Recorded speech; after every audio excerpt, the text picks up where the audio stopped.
하나님이 맡기신 일이라는 제목으로 여러분과 말씀을 나누도록 할게요. 여러분 이 사람은 누굴까요? 정답! 바울. 네. 뭔 소리야? 빙고! 네? 어떻게 알았어? 그냥. 일단한트. 자, 바울이에요. 바울이에요. 바울은 예수님을 만난 이후로 일평생 복음을 전하는 일을 하면서 살았는데요. 그는 언제 어디서나 아주 힘있게 예수 그리스도의 복음을 전했더랬어요. 그렇게 오랜 세월 복음을 전하다 이제 할아버지 머리가 뽑혔어. 할아버지가 된 바울의 모습이 지금 화면에 보이죠? 머리카락이 다 빠졌어. 그죠? 네. 뒷머리는 남아있잖아요. 어쨌든 위에 머리가 빠졌죠? 이처럼 할아버지가 되었음에도 바울은 복음 전하는 일을 멈추지 않았어요. 머리에서 빛난다. 또한 여러 교회에 편지를 보내서 각각의 교회들이 복음을 전하는 일에 게으름을 피우지 않도록 위로하고 응원하고 가르치기도 했더랬죠. 이런 맥락에서 오늘 말씀은 할아버지가 된 바울이 왜 우리가 복음을 전해야 하는지 그 이유에 대해 가르쳐주고 있는 내용인데요. 정말 그런지 우리 바울의 이야기 속으로 한번 들어가 볼게요. 자, 바울은 여러 지역을 돌아다니면서 지금 보니까 여러 지역이 지금 빨간색 점으로 찍혀있죠? 여러 지역을 돌아다니며 복음을 전했더랬어요. 안디옥에서부터 루스드라를 거쳐 약간 배 타고 갔어요? 여기는 걸어서 갔겠죠?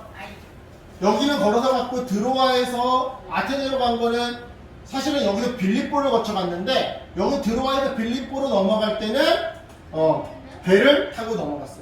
배를 타고 넘어가서 다시 육지로 걸어갔고 데살로니가, 베레아, 여기 다시 배를 타고 아테네, 고린도 이렇게.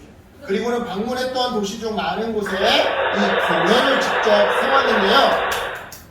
이처럼 바울은 어떠한 상황 속에서도 복음 전한 일을 절대로 멈추지 않았어요. 비가 오고 바람이 불고 풍랑이 불어서 배가 뒤집어질 그런 상황에서도 배가 왜 이리 작지? 네.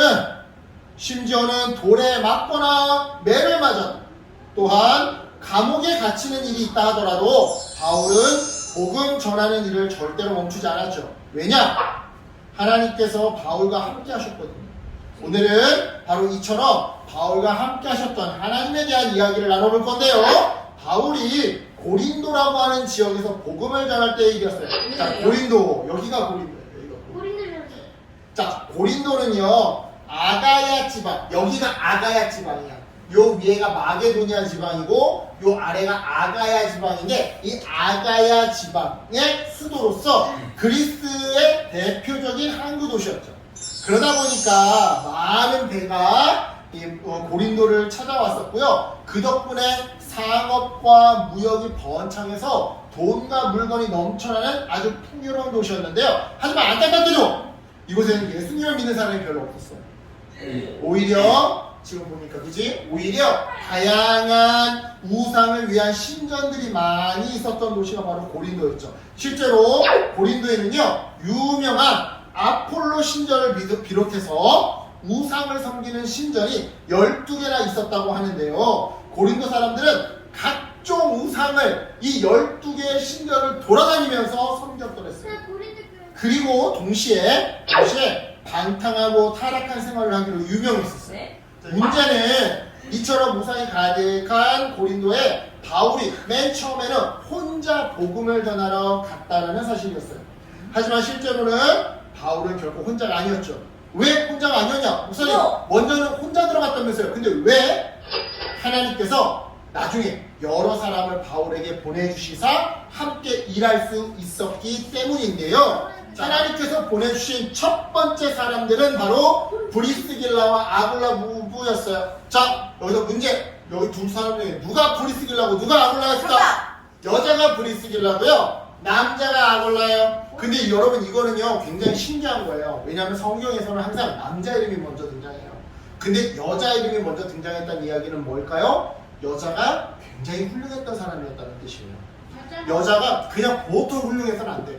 어마무시하게 훌륭해야지만 여자 이름이 부부 사이에 여자 이름이 먼저 나와. 어쨌든 브리스길라와 아굴라 부부였어요.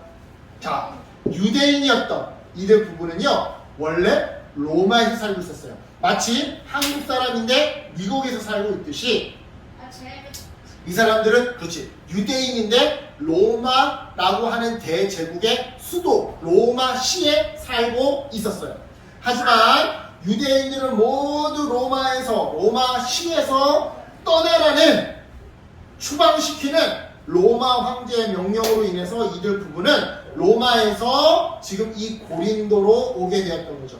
그리고는 고린도에서 복음을 전하던 바울을 만나게 되었던 건데요. 이들 부부가 로마를 떠나 고린도로 오게 된 지금까지의 과정들이 마치 우연처럼 보일 수도 있어요. 하지만 이건 고린도에 복음을 전하게 하시는 하나님의 큰 뜻이었죠. 실제로 이전까지 바울과 이들 부부는요 서로 알지 못하는 그런 사람들이었거든요.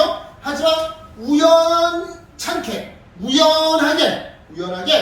고린도에서 만나게 되었고, 무엇보다 예수님을 믿는다는 점과 바울과 브리스길라와 아굴라 부부 둘 다 천막 만드는 기술이 있다는 공통점을 가지고 있었어요. 천막이 뭐예요? 천막. 오늘날로 얘기하자면 대형 텐트. 그러다 보니 이 만남이야말로 우연을 가장한 하나님의 뜻이었던 거죠. 여하튼 이렇게 해서 함께 선교를 하게 된 이 브리스길라와 아굴라 부부, 그리고 바울은요 자신들이 함께 만든 그리고 직접 만든 이 천막을, 텐트를 팔아서 돈을 벌었고요. 벌어들인 돈을 복음 전하는 일에 사용했는데요. 바울은 훗날 이렇게 고백했어요. 네. 고린도에서 만난 아굴라 부부는 정말 소중한 동역자였습니다. 그들은 내 목숨을 위해서 자기들의 목까지 내놓았으니 나뿐만 아니라 이방인의 모든 교회도 그들에게 감사하고 있답니다. 자, 그런데 여러분, 이렇게 바울의 사역을 도와준 사람들은요 비단 이 브리스길라와 아굴라 부부만이 아니었어요. 실라와 디모데 역시 하나님께서 바울에게 보내주신 사람들이었는데요. 원래 이 두 사람은요 바울이 고린도에 도착하기 전까지는 바울과 함께 다니면서 복음을 전했던 사람들이었어요. 하지만 특별한 사정이 있어서 잠시 떨어진 채로 실라는 빌립보에서, 디모데는 데살로니가에서 복음을 전하고 있었더랬죠. 그러다가 스승님과 다를 바 없던 이 바울을 돕기 위해서 이렇게 고린도로 와서 바울을 도왔던 건데요. 이 부분에서 여러분 한번 생각해 보세요. 바울이 처음 고린도에서 복음을 전했을 때 바울은 혼자인 것만 같았어요. 실제로는 혼자였고, 하지만 하나님께서 바울에게 복음을 전하는 일을, 그 도와줄 친구들을 보내주셨고요. 이 실라와 디모데를 통해서 바울은 하나님께서 맡겨주신 일, 즉 복음 전하는 일에 더욱 힘을 낼 수 있었던 거죠. 즉 더 이상 혼자가 아니었던 거죠. 하지만 그 당시에 이처럼 친구들과 함께 고린도 도시에서 복음을 전하는 바울을 못마땅하게 여기던 사람들이 있었어요. 바로 고린도라고 하는 도시에 살고 있던 유대인들이었는데요. 왜냐하면 유대인들은 예수님이 그리스도, 즉 우리의 구원자시라는 것을 믿지 않았거든요. 그 메시지를 싫어했거든요. 그래서 그들은 바울에게 대들며 욕을 퍼부었던 건데요. 아마도 이 일로 바울은 몹시 속상했던 것 같아요. 왜냐? 자기가 입고 있던 옷의 먼지를 이렇게 털면서 이렇게 말했기 때문이죠. 그렇게 설명을 해줘도 알아듣지 못하다니. 나는 이방인들에게 가겠어. 당신들이 예수님을 믿지 않아서 멸망하는 것에는, 지옥에 떨어지는 것에는 내 잘못이 없어. 내 책임이 없어.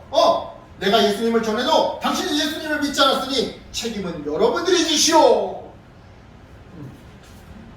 유대인의 풍습에서 여러분, 옷에 먼지를 턴다는 것은요 더 이상 자기의 책임이 아니라는 그런 뜻이었거든요. 즉 최선을 다해 복음을 전했지만 끝끝내 예수님을 믿지도, 복음에 대해 듣지도 않으려고 했던 유대인들 때문에 바울이 정말 속이 상했던 거죠. 여하튼 그래서 바울은요 유대인이 모여 살던 동네를 떠나 고린도 도시의 다른 마을에 가서 복음을 전했어요. 그리고 그곳에서 또 다른 유대인이었던 회당장 그리스도와 그의 온 가족이 예수님을 믿고 바울을 통해서 예수님을 믿고 침례를 받게 되었죠. 그럼에도 불구하고 바울은요 자기를 몰아세웠던 고린도의 유대인들 때문에 마음이 불안했어요. 왜냐하면 유대인들이 언제 따라와서 언제 쫓아와서 바울을 또 때리고 쫓아낼지 몰랐거든요. 그래서 바울은요 마음이 불안했는데요. 그러자 그날 밤 두려움에 떨던 바울을 위해 하나님께서 찾아오셨어요. 찾아오셔서 환상 중에 바울에게 이렇게 말씀해 주셨죠. 바울아 두려워하지 말고 복음을 계속 전하거라. 내가 너와 함께 있을 것이다. 아무도 너를 다치게 하지 못할 것이다. 이 도시에 나의 백성이 아주 많단다. 여러분 한번 생각해 보세요. 천지를 창조하시고 다스리시는 하나님이 내가 너와 함께 하겠다라고 말씀해 주시니 이 말씀에 바울이 얼마나 큰 힘과 용기를 얻었겠어요. 실제로 하나님의 말씀에 큰 힘과 용기를 얻은 바울은요 고린도에서 무려 1년 6개월이나 머무르면서 복음을 전했어요. 말 그대로 함께 해주시는 하나님 덕분에 두려움을 이겨내고 복음을 전할 수 있었던 거죠. 사랑하는 어린이 여러분, 이제 말씀을 정리할게요. 바울이 이렇게 힘을 내어서 복음을 전할 수 있었던 이유는 무엇일까요? 먼저는 첫째, 하나님께서 바울에게 동역자, 즉 돕는 친구들을 보내주셨기 때문이에요. 그리고 둘째로 하나님께서 바울과 함께 하셨기 때문이죠. 여러분 이처럼 바울에게 복음 전하는 일을 맡겨줬던 하나님께서는요 우리에게도 어떤 일을 맡겨줬어요? 그게 뭐냐? 바로 전도예요. 전도. 그리고 우리가 복음을 전할 수 있도록 돕는 친구들을 보내주시고요. 무엇보다 하나님께서 우리와 함께 해주시죠. 따라서 여러분 혹시 복음 전하는 일이 쑥스럽거나 어려운 일처럼 느껴진다면 주위를 둘러보세요. 여러분은 결코 혼자가 아닙니다. 우리에게도 바울처럼 믿음의 친구들이 있어요. 여러분이 잘 몰라서 그렇지 학교 가서 친구들 한 사람한테 물어보잖아요. 그럼 생각보다 교회 다니고 있는 친구들이 많아요. 네. 진짜 많아요. 많아요. 또한 교회 선생님들이나 권사님들이나 집사님들이나 또는 이런 목사님들 이 사람들이 다 믿음의 동역자들, 믿음의 친구들이에요. 그리고 더 중요한 거 여러분이 복음을 전할 때 하나님께서 두려워하지 말라고 말씀하시면서 예수님이 나와 함께 하시며 나를 지켜주신다라는 사실이죠. 따라서 여러분 두려워하지 말고 담대하게 복음을 전하는 우리 어린이들 되기를 예수님의 이름으로 축복해요. 여러분 복음을 전했으면 좋겠어요.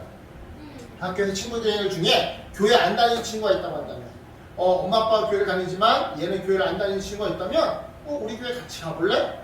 복음을 전하세요. 왜냐면 예수님 안에 행복이 있고요. 예수님 안에 꿈과 비전이 있거든요. 그래서 복음을 전하세요. 목사님 혼자 하기 쑥스러워요. 여러분을 도와줄 사람을 하나님께서 보내주실 거예요. 그리고 하나님이 여러분의 눈에 보이진 않아도 여러분 등 뒤에서 여러분에게 지혜와 능력을 더해 주실 거예요.